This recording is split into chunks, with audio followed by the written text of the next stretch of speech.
Tratamento do choque cardiogênico. Se você não sabe fazer diagnóstico de choque cardiogênico, volte nas aulas anteriores antes de vir para essa.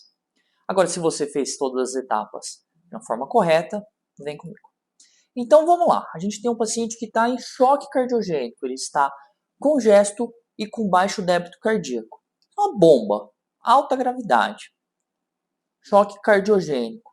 Paciente que tem todos esses sintomas congestivos, dispneia paroxística noturna, turgência jugular, refluxo, hábito jugular, hepatomegalia, edema de membros inferiores, roncos, crepitação, sibilo na ausculta pulmonar, ganho de peso, aumento de BNP, dessaturação, sinal de congestão na radiografia de tórax. Obviamente que nem todos têm todos esses sinais e sintomas aqui, tá? Mas quando ele tem a maioria, você já consegue perceber que ele está congesto. Aqui, no baixo débito já é mais difícil, tem que prestar mais atenção, fraqueza, extremidade fria, pulso fino, pressão de pulso diminuída, hipotensão, confusão mental, oligúria, lesão renal, avaliar exames laboratoriais, se aumento de lactato, se o paciente tem queda do bicarbonato, fazendo uma acidose metabólica, tem um consumo de bases, tá bom? E aí você fecha. Tem diagnóstico do choque cardiogênico. Vamos para o tratamento. Primeira coisa, você precisa fazer alguma medida para melhorar a função ventricular. Aqui, principal, inotrópico. Um inotrópico, para você saber bem, dobutamina. Você pode associar um dispositivo de assistência ventricular. Um dispositivo mais usado no Brasil, balão de contrapulsação intraórtico. O que mais? Balanço hídrico negativo, o paciente está congesto. Uma medicação para se guardar, furosemida. Uma outra medida adicional, hemodiálise.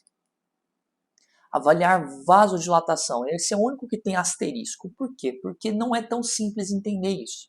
Na aula passada a gente falou que existe aumento da resistência vascular periférica, mas alguns pacientes em choque cardiogênico evoluem para um estado de vasoplegia, que você tem uma hipotensão muito grave. Então, se o paciente ainda está naquele cenário que tem uma resistência vascular aumentada, você vai fazer vasodilatação. Se o paciente já está numa fase evoluindo para um choque vasoplégico, uma hipotensão mais grave, esquece vasodilatação. Você vai fazer um vasopressor, o contrário, uma noradrenalina. Tá bom? E você vai tratar a causa da descompensação. Atenção, atenção, atenção, o infarto. Considerando infarto, a melhor medida é revascularização precoce. Fique esperto com infecção. Às vezes o paciente que tem uma insuficiência cardíaca já mais grave, ele pega, sei lá, uma pneumonia e descompensa num choque cardiogênico.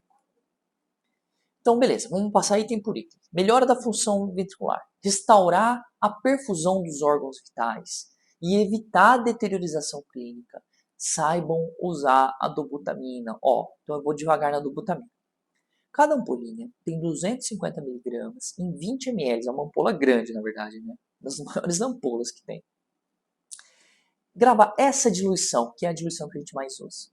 4 ampolas. Você vai colocar mais 170 ml de soro fisiológico. Você vai infundir em bomba de infusão contínua, infusão endovenosa, viu? Não é para fazer subcutâneo, sei lá. Às vezes tem gente que não fala isso e não capta, mas importante. Endovenosa.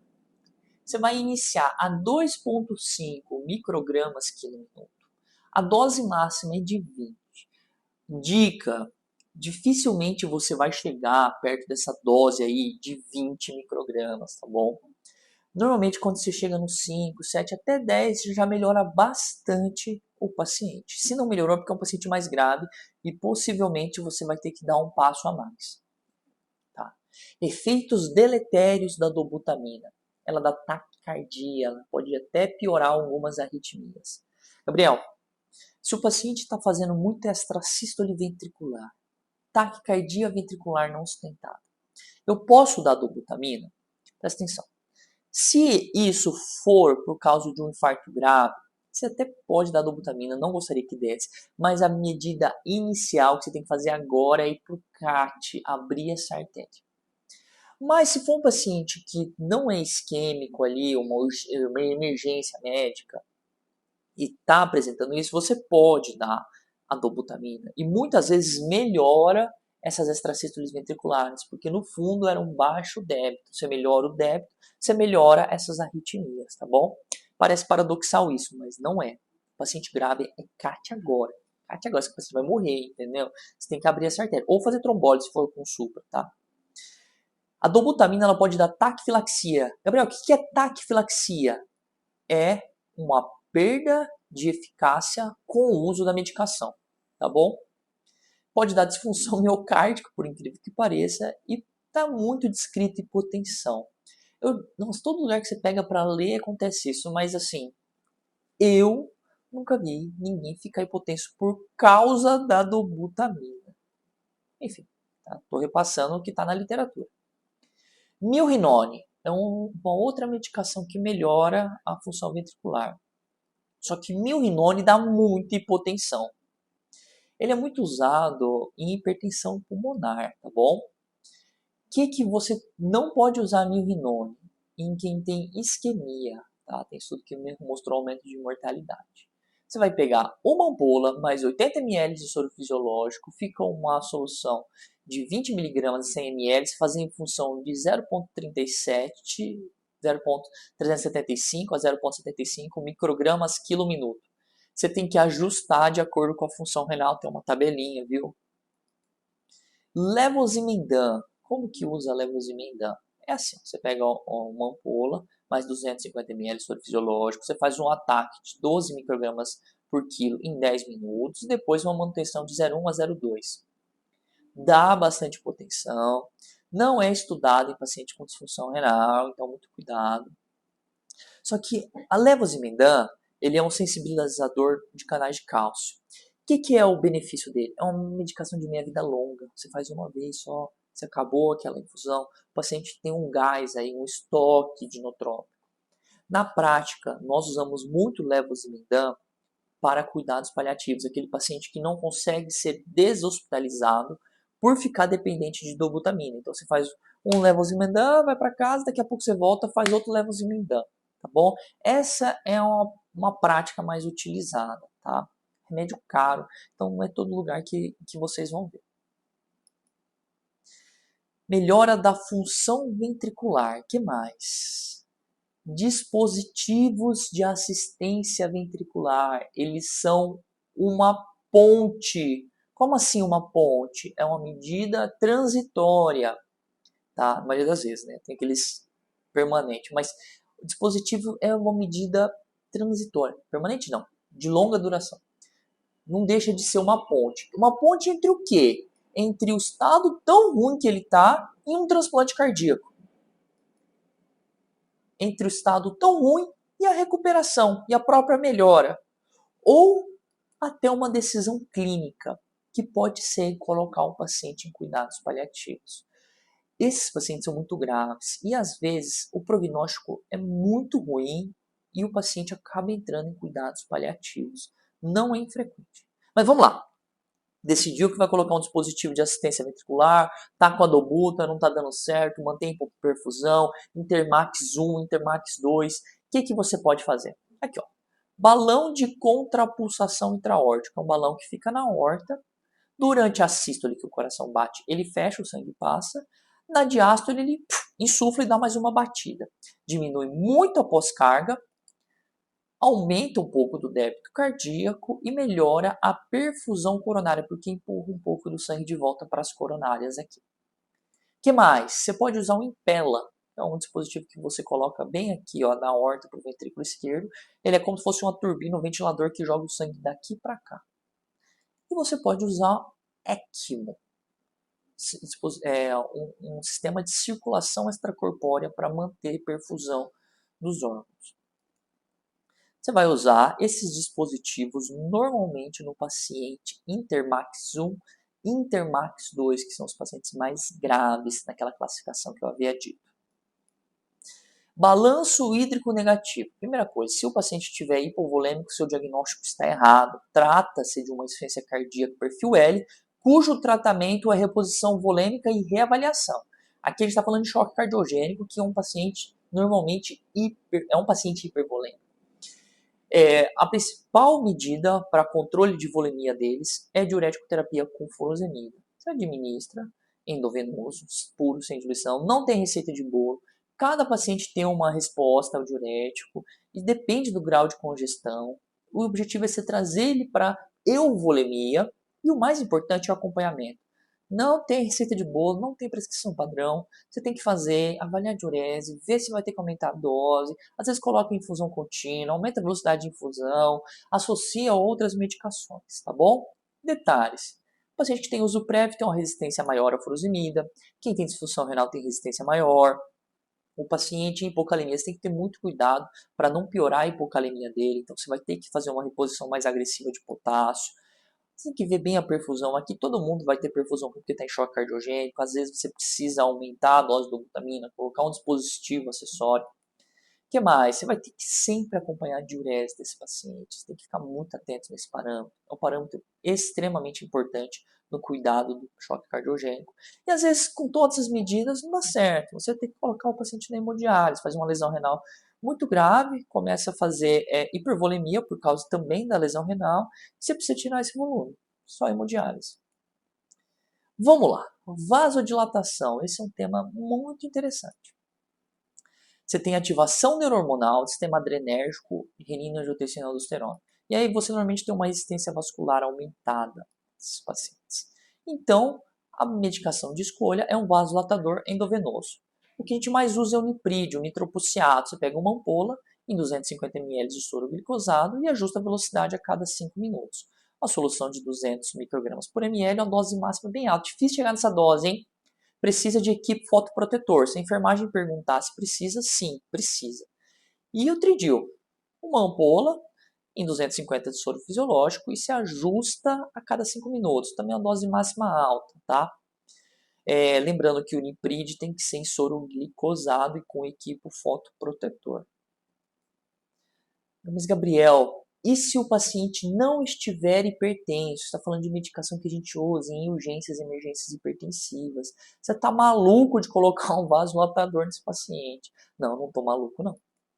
Se uma pressão sistólica for maior do que 90 milímetros de mercúrio, você pode tentar. Aqui o segredo é ficar ali, ó, do lado do paciente com a pressão arterial invasiva e colocando de aumentei 3, aumentei 2 ml, aumentei 3. Quando eu entrei em COR, fazer residência lá, como eu havia dito, a gente tem uma carga de terapia intensiva cardiológica muito alta. E você pegava, parecia um contrassenso. Cansei de pegar paciente que estava em choque cardiogênico, com a pressão ali de 10, 11, sei lá, às vezes até 9 alguma coisa. E você começa a vasodilatação. Eu lembro o primeiro. Eu quase coloquei uma cadeira do lado do paciente. Eu fiquei ali, eu falei, meu, esse cara vai dar ruim.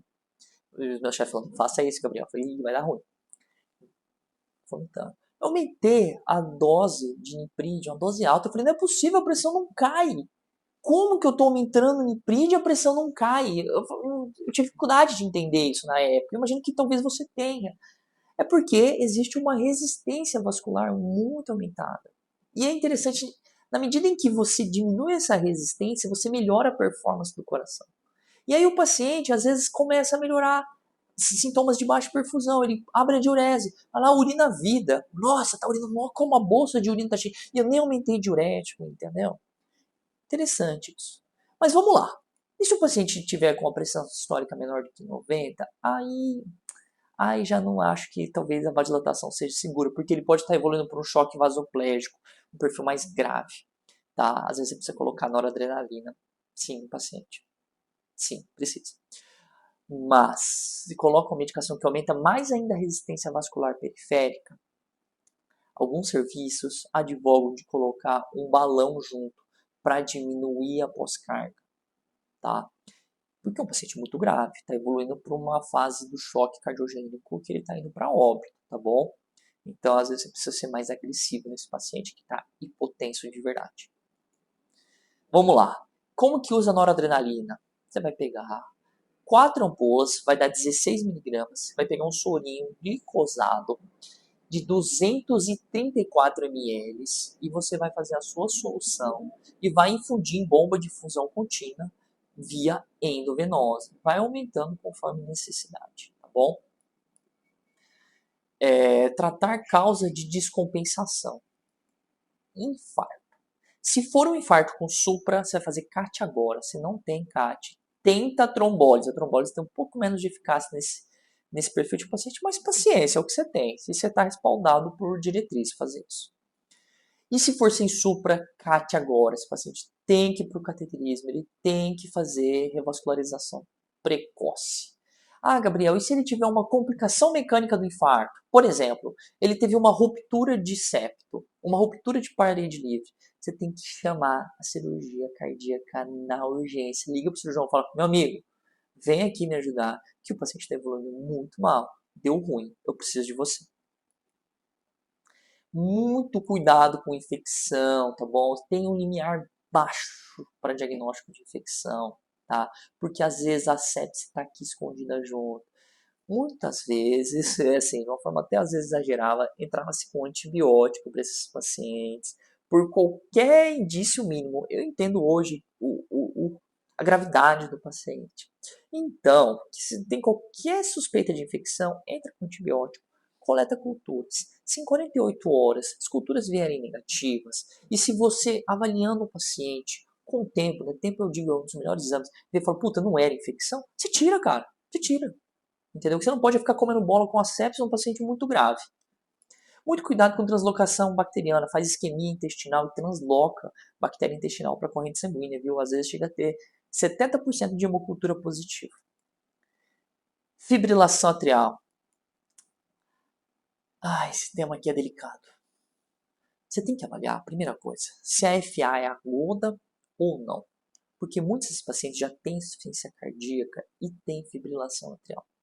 Então, a fibrilação atrial nesse cenário não é a causa da descompensação. Mas se o paciente tem insuficiência cardíaca e não tem fibrilação atrial, desenvolve, ele vai perder performance cardíaca e pode ser a gota d'água para ele entrar no choque cardiogênico. Nesse cenário, que a FA é a gota d'água, aí você tem que ser bem agressivo no controle da fibrilação atrial. Normalmente fazendo uma estratégia de controle de ritmo, não fazendo controle de frequência apenas, controle de ritmo. O que é a diferença de controle de ritmo e frequência? Ritmo você traz para o sinusal, frequência abaixa a frequência ventricular, tá? Mas a gente vai falar de FA em uma aula só dela, tá? Às vezes, cardioverte. Por quê? Porque é um paciente instável, ele apresenta instabilidade hemodinâmica. Se não houver causa óbvia para descompensação e a principal hipótese for progressão da doença de base, uma insuficiência cardíaca chagásica, uma insuficiência cardíaca dilatada idiopática, minha sugestão é chamar equipe de transplante ou de insuficiência cardíaca avançada para ajudar esse paciente, porque muitas vezes ele vai ter que ser listado para transplante. Monitorização. Esse é um paciente de TI clássico. Ele precisa de acesso venoso central, você precisa de medicação que tem que ser nessa via, você vai coletar muito exame. Às vezes você vai colocar dispositivo que ajuda a inferir débito cardíaco, sei lá, um Vigileu, um Evemil. Você vai precisar de uma PAI para titular droga vasoativa, coleta de exames também, monitorização através desses dispositivos. Você vai ter que quantificar débito urinário, é obrigatório. Precisa passar sonda vesical de demora? Olha, precisar para todo mundo não, mas a maioria vai precisar.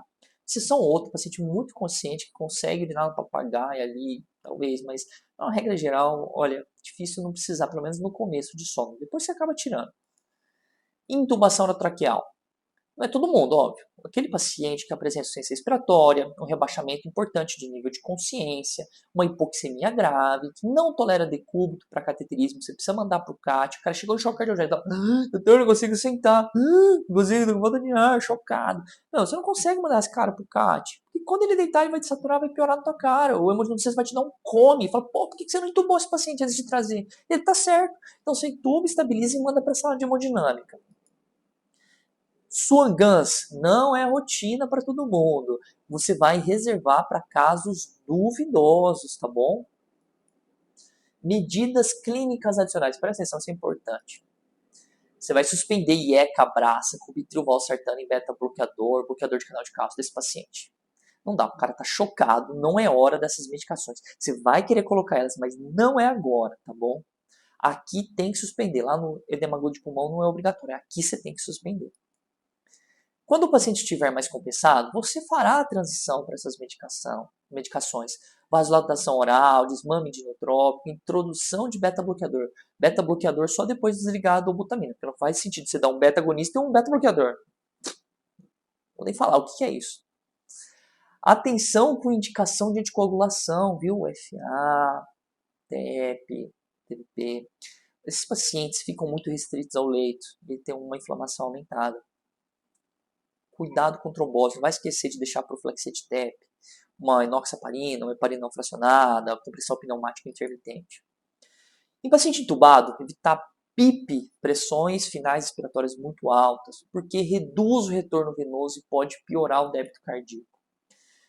Muita atenção com distúrbio eletrolítico, viu? Os pacientes normalmente usam dose alta de diurético, frequentemente faz disfunção renal, às vezes você precisa coletar laboratório mais de uma vez por dia, repor potássio, ficar de olho nos eletrólitos, tá bom? Trata-se de um perfil de paciente muito grave, de terapia intensiva, em que a atenção tem que ser redobrada nos detalhes. Cara, esse é um paciente que chegar no teu plantão, acabou teu plantão, entendeu? Você vai ter que ficar em cima dele, não dá pra você não ficar em cima desse paciente. Muito provavelmente haverá outros especialistas também na terapia intensiva te ajudando a conduzir. Muitas vezes você chama o nefro, porque às vezes precisa dialisar, você chama uma equipe de transplante, entendeu? Você chama o infecto, às vezes, né? Sei lá, tem alguma infecção específica que te dá dúvida. Mas é um paciente que precisa de um time muito coeso. Resumo do resumo do resumo. Como que trata choque cardiogênico? Vai fazer inotrópico e vai avaliar dispositivo de assistência ventricular para melhorar a função ventricular e manter perfusão. Balanço hídrico negativo. Furo, você apela, quando não dá certo, faz hemodiálise. Avaliar vasodilatação. Se couber, você vai fazer nipride ou tridil. Às vezes é necessário noradrenalina. Tratar a causa e descompensação, atenção com infarto, revascularização precoce, muita atenção com infecção. Esse é um paciente que é uma bomba. Então, se você não tiver em centro que tem suporte, encaminha, tá bom? Não vai querer bancar o herói onde você não tem estrutura para conduzir esse caso. Encaminha melhor. Mas estabiliza antes de encaminhar.